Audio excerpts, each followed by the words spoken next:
Bienvenidos a un megadocumental de ingeniería colosal, donde analizaremos los fallos más dramáticos y los retos técnicos que han definido los límites de la construcción humana.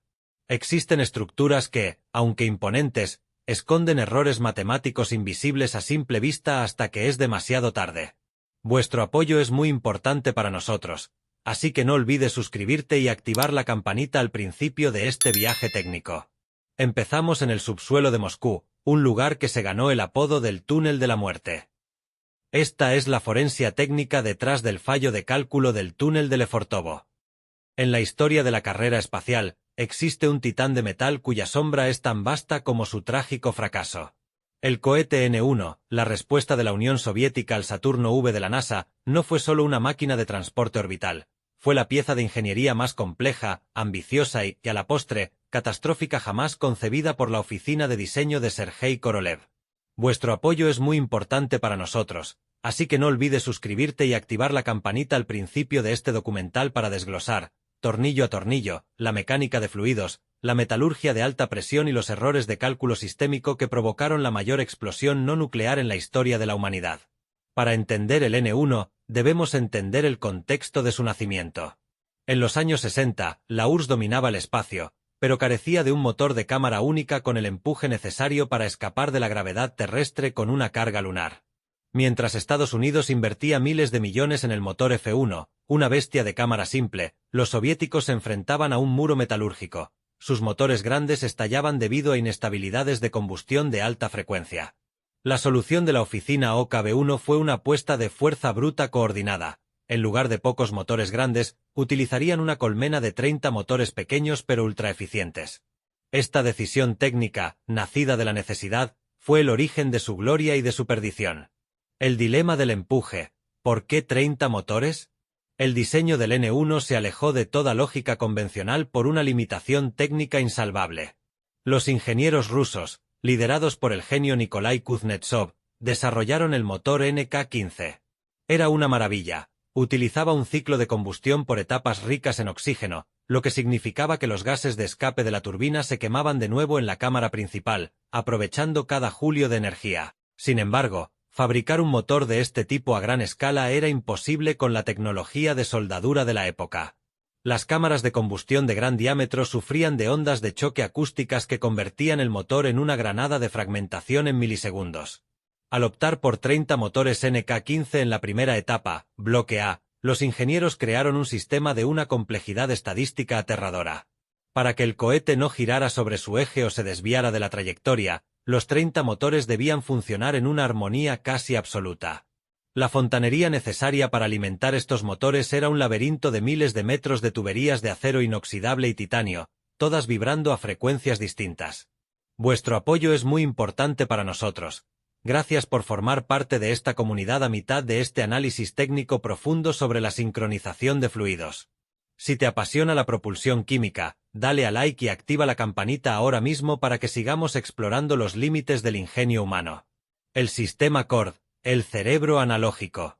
Debido a que era físicamente imposible que un piloto o un centro de control humano gestionara 30 motores simultáneamente, se creó el sistema CORD.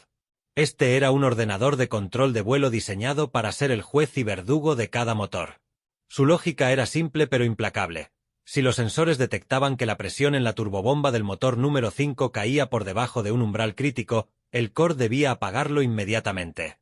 Pero para mantener el centro de empuje alineado con el centro de masa del cohete, el CORD también debía apagar el motor opuesto, el número 18. El problema era la electrónica de estado sólido de 1960. Los cables de control del CORD pasaban a escasos centímetros de las líneas de alta tensión y de los propios motores, que generaban un ruido electromagnético ensordecedor. Además, las vibraciones mecánicas eran tan intensas que los contactos eléctricos se soltaban o enviaban señales falsas. El CORD, diseñado para salvar al cohete, terminó convirtiéndose en su saboteador interno, apagando motores sanos debido a interferencias fantasmales. La mecánica de fluidos y el golpe de ariete. Uno de los fallos más profundos del N-1 fue el comportamiento de los fluidos dentro de las venas de este gigante. Cuando el CORD ordenaba apagar un motor de forma abrupta, se producía un fenómeno físico conocido como golpe de ariete. El flujo masivo de queroseno y oxígeno líquido, que viajaba a velocidades extremas, se detenía de golpe contra una válvula cerrada. Esto generaba una onda de choque de presión que viajaba hacia atrás por la tubería, rompiendo juntas tóricas y reventando conductos adyacentes. Este efecto dominó fue lo que ocurrió en el fatídico segundo lanzamiento. Una explosión en un solo motor cortó las líneas de control de los vecinos, y el golpe de ariete subsiguiente destruyó la integridad de toda la etapa. Las tuberías del N1 eran como las arterias de un atleta corriendo una maratón. Si una se rompe, el sistema circulatorio entero falla bajo la presión. La falta de amortiguadores de pulsaciones y de un sistema de gestión de transitorios de fluidos fue una lección que la ingeniería aeroespacial pagó con sangre y fuego. Vuestro apoyo es muy importante para nosotros. Vuestra curiosidad es la que permite que estos análisis sobre los fracasos que nos enseñaron a volar lleguen a más personas. No olvides suscribirte para entender cómo la ingeniería aeroespacial aprende de sus propias cenizas. La catástrofe del 3 de julio de 1969. Imaginad la escena en Baikonur, un cohete de 105 metros de altura, cargado con 2,500 toneladas de propelente, iluminando la estepa rusa. A los pocos segundos del despegue, una astilla de metal en una turbobomba provocó una chispa. El motor número 8 explotó. En ese instante, el sistema CORD recibió ráfagas de interferencias electromagnéticas causadas por los cables cortados, y en un error fatal de lógica, ordenó apagar los otros 29 motores. El N1 se quedó suspendido en el aire, una masa inerte de acero y explosivos que comenzó a caer de vuelta hacia su propia cuna. El impacto contra la plataforma de lanzamiento generó una detonación de 7 kilotones. La estructura de acero de la torre de lanzamiento se evaporó. La onda de choque fue tan masiva que se sintió en ciudades aledañas y dejó un cráter que hoy todavía es visible desde el espacio. Fue la mayor explosión no nuclear producida por el hombre, y con ella, el programa lunar soviético quedó reducido a cenizas metálicas. La resonancia acústica, el diapasón del espacio. Tras los desastres, los ingenieros descubrieron que el N1 sufría de un problema de resonancia acústica. Al tener tantos motores, las vibraciones de unos se sumaban a las de otros, creando una frecuencia armónica que coincidía con la frecuencia natural de las tuberías de combustible. Esto hacía que las tuberías vibraran como las cuerdas de una guitarra hasta que el metal se fatigaba y se fracturaba. En Estados Unidos, Von Braun evitó esto mediante pruebas estáticas masivas. Encendían el cohete entero anclado al suelo para ver que vibraba. En la URSS, por falta de presupuesto y tiempo, decidieron que el banco de pruebas sería el propio lanzamiento. Fue una apuesta económica que terminó costando miles de millones de rublos y el prestigio nacional. El N1 era un sistema tan complejo que no podía ser entendido por partes. Solo podía ser comprendido en su totalidad, pero su totalidad era demasiado peligrosa para probarla en tierra. Conclusión: el legado oculto. Vuestro apoyo es muy importante para nosotros al finalizar este extenso análisis técnico. Gracias por formar parte de esta comunidad de mentes analíticas. El N1 fue derrotado por la incapacidad de gestionar la complejidad sistémica. Sin embargo, los motores NK-33 que se desarrollaron para sus versiones posteriores eran tan eficientes que, 30 años después, empresas estadounidenses los compraron para sus propios cohetes. El problema no era el motor, era la orquesta. ¿Creéis que si la URSS hubiera tenido la informática actual para gestionar esos 30 motores, el N1 habría llegado a la Luna? ¿Fue el diseño del N1 un error conceptual o simplemente una tecnología que nació antes de tiempo? Dejad vuestras teorías en los comentarios. Vuestros debates técnicos son los que dan vida a este canal. No olvides suscribirte y activar la campanita para nuestro próximo documental donde analizaremos las centrifugadoras de la ciudad de las estrellas. Nos vemos en el próximo análisis de ingeniería colosal. A veces, el mayor reto técnico no es corregir un error, sino simular el límite de la supervivencia humana antes de que ocurra. Vuestro apoyo es muy importante para nosotros. Gracias por formar parte de esta comunidad a mitad de este análisis forense. Si te apasiona la ciencia que nos lleva al espacio, dale a like y activa la campanita ahora mismo. Dejamos el asfalto helado de Moscú para adentrarnos en las instalaciones secretas donde la física extrema se encuentra con la biología. Este es el análisis de ingeniería del límite 20G en la ciudad de las estrellas. En las profundidades de los densos bosques de abedules a las afueras de Moscú, existe un lugar que durante décadas fue borrado de los mapas oficiales y protegido por el silencio del KGB, la ciudad de las estrellas Ozvyozhny Gorodok. Este enclave no es solo un centro de entrenamiento para pilotos de élite, es el laboratorio de ingeniería humana más avanzado del planeta. Aquí, el acero, la informática analógica y la hidráulica de alta presión se combinan para recrear las condiciones más hostiles y extremas del universo conocido. Vuestro apoyo es muy importante para nosotros, así que no olvides suscribirte y activar la campanita al principio de este documental para desglosar la ingeniería de las centrifugadoras gigantes y los sistemas de flotación neutra que preparan al ser humano para el vacío absoluto y la presión aplastante. La ciudad de las estrellas fue diseñada bajo una premisa técnica implacable: el espacio no perdona los errores de cálculo. Por ello, cada máquina dentro de este complejo está diseñada para llevar los sistemas biológicos del cosmonauta al punto de ruptura. La ingeniería aquí no busca la comodidad, sino la resiliencia. Desde la metalurgia de los brazos de rotación hasta la química del agua en los tanques de entrenamiento, cada detalle responde a una necesidad de supervivencia orbital. Vamos a sumergirnos en las entrañas de estas máquinas para entender cómo la ingeniería soviética y rusa logró domar la física para entrenar a los conquistadores del cosmos. La TSF-18, el monstruo de la aceleración centrípeta. El corazón tecnológico y el símbolo de poder de este complejo es la TSF-18, una de las centrifugadoras de brazo largo más potentes y masivas jamás construidas. Para dimensionar esta máquina, debemos entender primero la física de la fuerza G. En la superficie de la Tierra, nuestros cuerpos están adaptados a 1G, pero durante la fase de ascenso de un cohete Soyuz o la reentrada balística en la atmósfera, un cosmonauta puede experimentar aceleraciones que multiplican su peso por 8 o por 10. La TSF-18 fue diseñada para superar estos límites, siendo capaz de generar de forma controlada hasta 20 G de aceleración constante. La ingeniería detrás del brazo de la TSF-18 es una proeza de la metalurgia pesada y el equilibrio dinámico de precisión. El brazo principal tiene una longitud radial de 18 metros y debe soportar tensiones estructurales y momentos de torsión masivos mientras gira a velocidades angulares extremas. En el extremo de este brazo, la cabina se desplaza a cientos de kilómetros por hora en una trayectoria circular perfecta. Si el brazo no estuviera contrapesado con una tolerancia de apenas unos milímetros, la vibración armónica resultante entraría en resonancia con la estructura del edificio, arrancando literalmente los cimientos de hormigón armado del suelo. La cabina no es un contenedor estático. Es una maravilla de la ingeniería robótica equipada con un sistema de cardanes de 3 ejes, gimbals. Estos motores permiten rotar al cosmonauta sobre su propio eje vertical, horizontal y transversal mientras el brazo principal gira a toda velocidad. Esto es crítico para simular una reentrada balística inestable, donde la cápsula espacial gira sin control mientras cae a través de las capas densas de la atmósfera. La ingeniería de control debe sincronizar los motores de los cardanes con la velocidad del brazo principal para que la dirección de la fuerza G cambie constantemente de pecho a espalda o de cabeza a pies, probando la capacidad del sistema circulatorio humano para mantener el flujo de sangre al cerebro bajo condiciones de estrés hidráulico extremo. Vuestro apoyo es muy importante para nosotros. Gracias por formar parte de esta comunidad a mitad de este análisis técnico profundo sobre la simulación de gravedad y la cinética de máquinas rotativas. Si te apasiona la ingeniería de precisión y la biomecánica, dale a like y activa la campanita ahora mismo para que sigamos explorando juntos estos hitos que desafían los límites biológicos.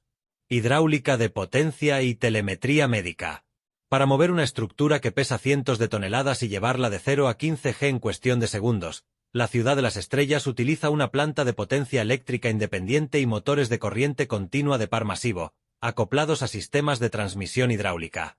La inercia de la TSF-18 es tan grande que los sistemas de frenado deben ser capaces de disipar megavatios de energía cinética en segundos mediante frenos regenerativos y discos de fricción refrigerados por líquido. Un fallo en el software de control que gestiona la curva de aceleración podría causar un aumento súbito de la fuerza G, conocido como jerk, que fracturaría las costillas del cosmonauta o causaría daños cerebrales irreversibles antes de que un operario humano pudiera reaccionar. Mientras el cosmonauta está dentro de la cabina, la ingeniería de telemetría médica toma el control. Cables blindados contra interferencias electromagnéticas recorren todo el brazo de 18 metros para transmitir en tiempo real electrocardiogramas, niveles de oxígeno en sangre y electroencefalogramas. Debido a que el brazo gira a altas revoluciones, estos datos no pueden transmitirse por cables fijos. Se utilizan anillos colectores de mercurio o escobillas de oro de alta fidelidad para pasar la señal eléctrica desde la parte móvil a la parte fija sin pérdida de datos ni ruido estático. Esta es ingeniería de comunicaciones llevada al extremo, donde el ruido de los motores eléctricos masivos intenta constantemente ocultar la débil señal del latido del corazón del piloto. El laboratorio hidrológico, la ingeniería de la ingravidez. Una vez que el cosmonauta ha demostrado que su cuerpo puede soportar la presión del lanzamiento, el siguiente reto técnico es aprender a operar en la ausencia de peso. Para simular esto en la Tierra, la Ciudad de las Estrellas cuenta con el Laboratorio Hidrológico o Hydrolab. Se trata de un tanque cilíndrico masivo de 23 metros de diámetro y 12 metros de profundidad, lleno de millones de litros de agua tratada. La clave aquí no es el agua en sí, sino la ingeniería de la flotación neutra. Dentro de este tanque, la ingeniería de fluidos debe ser perfecta. El agua se mantiene a una temperatura constante de 30 grados para evitar que los cosmonautas sufran hipotermia durante sesiones de entrenamiento que pueden durar hasta 8 horas sumergidos. Además, el agua pasa por un sistema de filtrado de grado farmacéutico que elimina cualquier partícula para garantizar una visibilidad óptica total, permitiendo que las cámaras externas monitoricen cada movimiento de los dedos del cosmonauta en las herramientas de precisión. Los cosmonautas se sumergen utilizando el traje Orlan M, que es, en esencia, una nave espacial autónoma con forma de traje. La ingeniería del Orlan es única. A diferencia de los trajes americanos que se ensamblan por partes, el Orlan posee una escotilla trasera de entrada rápida. Todo el sistema de soporte vital, las botellas de oxígeno y los depuradores de CO2 están integrados en la mochila que sirve como puerta. Para lograr la flotación neutra, ingenieros de lastre colocan pesos de plomo en puntos estratégicos del traje para que el centro de gravedad coincida con el centro de flotación. Esto permite que el cosmonauta, al soltarse de una estructura, se quede suspendido en cualquier orientación sin girar ni hundirse, simulando con una fidelidad del 90% el comportamiento de un cuerpo en el vacío del espacio. Vuestro apoyo es muy importante para nosotros. Vuestra curiosidad técnica es la que permite que estos análisis sobre la ingeniería que nos protege en el espacio lleguen a más personas. No olvides suscribirte para entender cómo la ciencia de materiales y la termodinámica salvan vidas en la frontera final. Cámaras de vacío y soporte vital. El traje Sokol. El entrenamiento no termina en el agua. Los cosmonautas deben enfrentarse a la cámara barométrica de gran altitud. Se trata de un recipiente de presión de acero reforzado donde potentes bombas de vacío extraen el aire hasta simular la presión atmosférica a 30.000 metros de altura o incluso el vacío casi total. Aquí se pone a prueba el traje Sokol, el traje de presión que utilizan durante el lanzamiento. Simular las fuerzas G es una proeza, pero dominar la potencia bruta necesaria para escapar de la gravedad es otra historia completamente distinta. El mayor sueño espacial de la URSS colapsó no por falta de ambición, sino por la complejidad mecánica de coordinar miles de piezas. Vuestro apoyo es muy importante para nosotros. Vuestra curiosidad técnica es la que nos permite profundizar en estos análisis sobre la ingeniería del pasado. No olvides suscribirte para entender la ciencia que hay detrás del fracaso. Esta es la autopsia técnica de la estación N1, el error de los 30 motores. En el tejido urbano de una de las metrópolis más densamente pobladas y climáticamente extremas del mundo, Moscú, se oculta una estructura que representa tanto la cúspide de la ingeniería civil rusa como uno de sus mayores quebraderos de cabeza técnicos. El túnel de Lefortovo, una arteria de 3,2 kilómetros de longitud, fue diseñado para ser la joya de la corona del tercer anillo vial. Inaugurado en el año 2003, su propósito era noble y ambicioso: descongestionar el tráfico de superficie y permitir un flujo constante de miles de vehículos bajo el histórico distrito de Lefortovo y el caudaloso río Yauzá. Sin embargo, lo que debía ser una solución magistral de movilidad urbana se transformó, casi de inmediato, en un laboratorio involuntario de fallos sistémicos. Vuestro apoyo es muy importante para nosotros, así que no olvides suscribirte y activar la campanita al principio de este documental para realizar una inmersión profunda, técnica y exhaustiva en los errores de cálculo hidráulico, la termodinámica de suelos saturados y la física de materiales que convirtieron esta obra en el infame túnel de la muerte. La construcción de Lefortovo no fue una tarea sencilla ni convencional. Los ingenieros rusos tuvieron que operar una tuneladora, TBM, de proporciones épicas en un entorno geológico hostil. El subsuelo moscovita no es una roca sólida y estable, es una mezcla compleja de arcillas saturadas, arenas movedizas y estratos de caliza con acuíferos activos que ejercen una presión constante. La profundidad del túnel, que alcanza los 30 metros en sus puntos más bajos, significa que la estructura está sometida a una carga hidrostática masiva, especialmente en la sección que transcurre directamente bajo el lecho del río Yauzá. Para resistir este empuje, se utilizaron dovelas de hormigón armado de alta densidad con un sistema de juntas elastoméricas diseñado para ser estanco. Sin embargo, la ingeniería civil subterránea nos enseña una lección fundamental. El agua no se detiene, solo se desvía, y cualquier microfisura provocada por el asentamiento del terreno se convierte en una vía de entrada para la humedad bajo presión. La paradoja térmica, el efecto chimenea y la transferencia de calor. Uno de los factores determinantes que influye en la siniestralidad del Lefortovo es su microclima interno, el cual está gobernado por las leyes de la termodinámica y la mecánica de fluidos.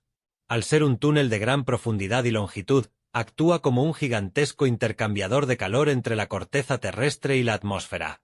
En el crudo invierno ruso, las temperaturas exteriores descienden regularmente a los -30 grados.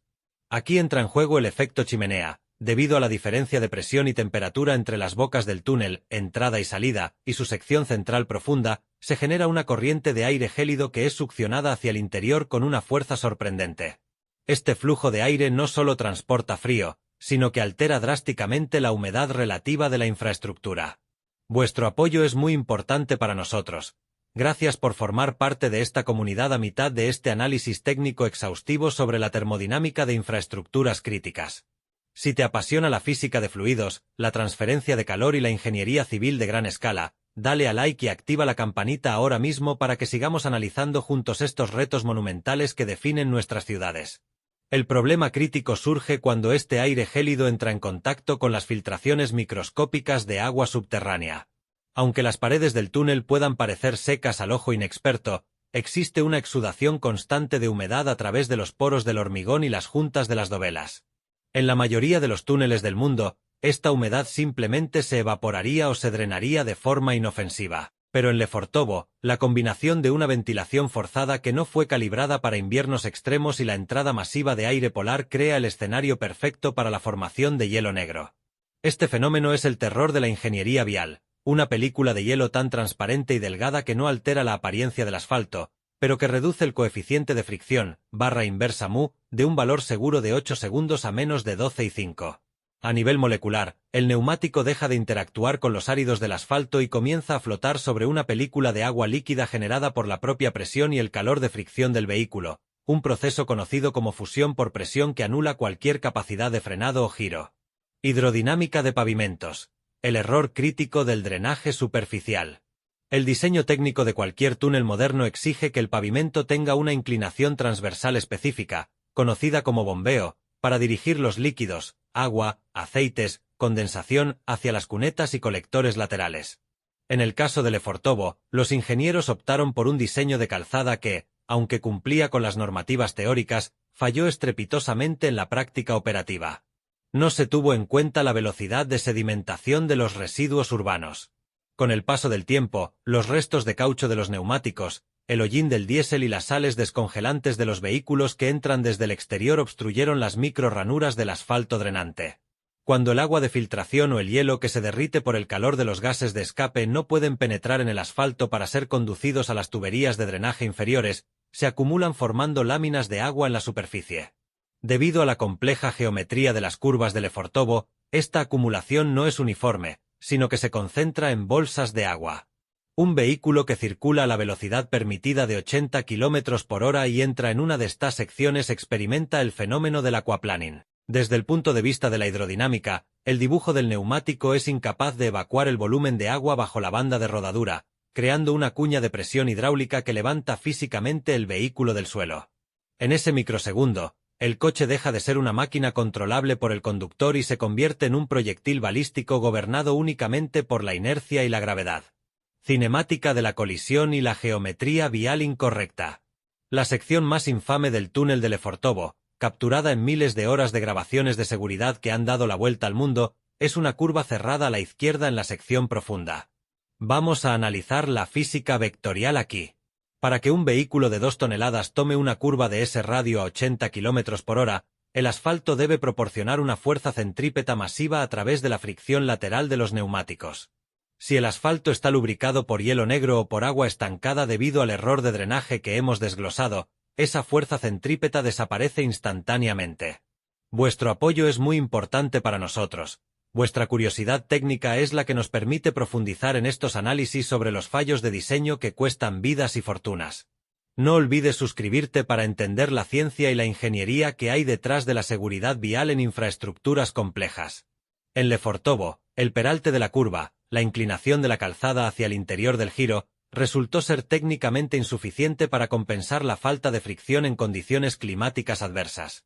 Cuando el conductor siente que el eje delantero pierde agarre, el fenómeno conocido como subviraje, su reacción instintiva es pisar el freno a fondo.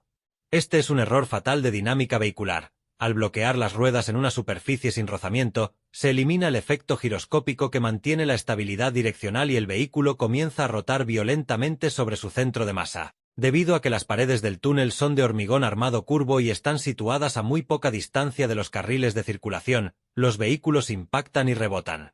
Este rebote no disipa la energía cinética de forma eficiente, sino que la redirige hacia el centro del túnel, provocando colisiones múltiples en cadena.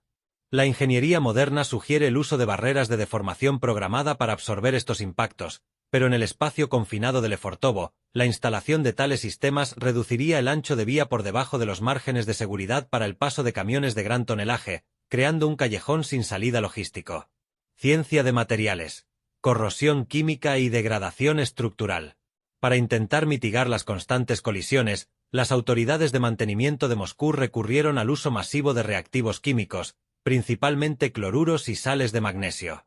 Si bien esto ayudaba a derretir el hielo de forma temporal, introdujo un nuevo y grave problema de ingeniería química y estructural. Estos compuestos químicos son altamente corrosivos para el acero de refuerzo que se encuentra dentro de las dovelas de hormigón. El agua salada, con una alta concentración de iones de cloruro, penetra por las fisuras de retracción del pavimento y se filtra hasta las juntas críticas de la estructura. La corrosión galvánica resultante provoca la expansión del acero interno, que aumenta su volumen al oxidarse, lo que genera presiones internas que terminan por desconchar el hormigón, un proceso conocido como espalación. Los ingenieros forenses que han inspeccionado Lefortovo advierten que el error hidráulico inicial tiene consecuencias estructurales a largo plazo. El túnel está sufriendo un proceso de envejecimiento acelerado, 3 veces superior al proyectado en los planos originales. Cada accidente que termina en un incendio menor altera el témpel del acero y debilita la capacidad de carga de la sección afectada, la cual debe soportar no solo el tráfico, sino el peso del río Yauzá y los estratos de arcilla que se encuentran sobre ella. Ingeniería de iluminación y la psicofísica del conductor. Vuestro apoyo es muy importante para nosotros al finalizar este extenso y detallado análisis técnico. Gracias por formar parte de esta comunidad de mentes analíticas. Lefortovo no solo falla en los parámetros físicos y químicos, sino también en el diseño de la percepción sensorial. El sistema de iluminación original utilizaba lámparas de vapor de sodio de alta presión que emitían una luz monocromática amarillenta. Este espectro lumínico es nefasto para la seguridad en túneles, ya que reduce drásticamente el contraste visual y hace que los brillos reveladores del hielo negro sobre el asfalto sean casi imposibles de detectar para el ojo humano. Un conductor que entra en el túnel desde la cegadora luz del sol o el reflejo de la nieve blanca de Moscú experimenta un periodo de adaptación retiniana de varios segundos. Durante ese intervalo de ceguera adaptativa, si el vehículo se topa con una zona de aquaplaning o una placa de hielo provocada por el fallo de drenaje, el tiempo de reacción del conductor se incrementa hasta en un 40%. La ingeniería de túneles de vanguardia exige hoy en día una iluminación LED adaptativa con control de temperatura de color, que disminuya gradualmente la intensidad para evitar el choque visual, pero en la construcción original de Lefortovo, la transición era demasiado brusca, añadiendo un factor de riesgo psicológico insostenible a un entorno que ya era hidráulicamente inestable. Conclusión. Las duras lecciones de un error de cálculo. A día de hoy, el túnel de Lefortovo ha visto cómo se reducía su velocidad máxima a límites casi urbanos y se han instalado decenas de cámaras con inteligencia artificial para la detección temprana de anomalías en la calzada. Se han realizado costosos trabajos de reasfaltado con polímeros de alta fricción y se han sobredimensionado los sistemas de bombeo, pero la base del problema, una combinación de geología saturada, termodinámica ártica mal gestionada y un diseño geométrico excesivamente optimista, persiste en su ADN estructural. Lefortovo permanece en los anales de la ingeniería civil como un recordatorio sombrío de que, en el diseño de grandes infraestructuras, cada milímetro de agua que no se drena correctamente y cada grado de temperatura que se ignoran los cálculos pueden dictar, años después, el destino trágico de miles de personas. Ahora quiero conocer vuestra perspectiva técnica en los comentarios. ¿Creéis que la solución definitiva para un túnel con estas características climáticas pasaría por la instalación de un sistema de calefacción radiante en toda la calzada, o el coste energético y de mantenimiento lo haría inviable? ¿Es posible que la aerodinámica interna del túnel deba ser rediseñada mediante deflectores activos para anular el efecto chimenea en invierno?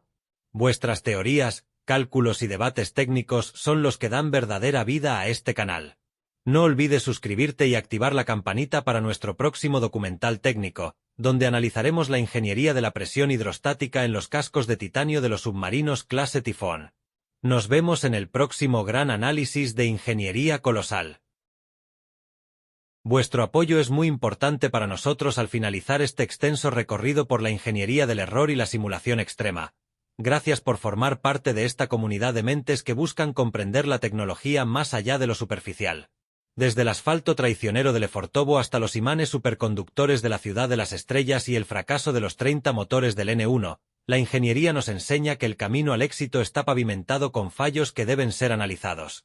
Ahora quiero conocer vuestra opinión técnica en los comentarios. ¿Creéis que estos fallos del pasado eran inevitables dada la tecnología de la época, o se debieron a la prisa y la presión política? Vuestras teorías y debates técnicos son los que dan verdadera vida a este canal. No olvides suscribirte y activar la campanita para nuestro próximo documental técnico de gran escala. Nos vemos en el próximo gran análisis de ingeniería colosal.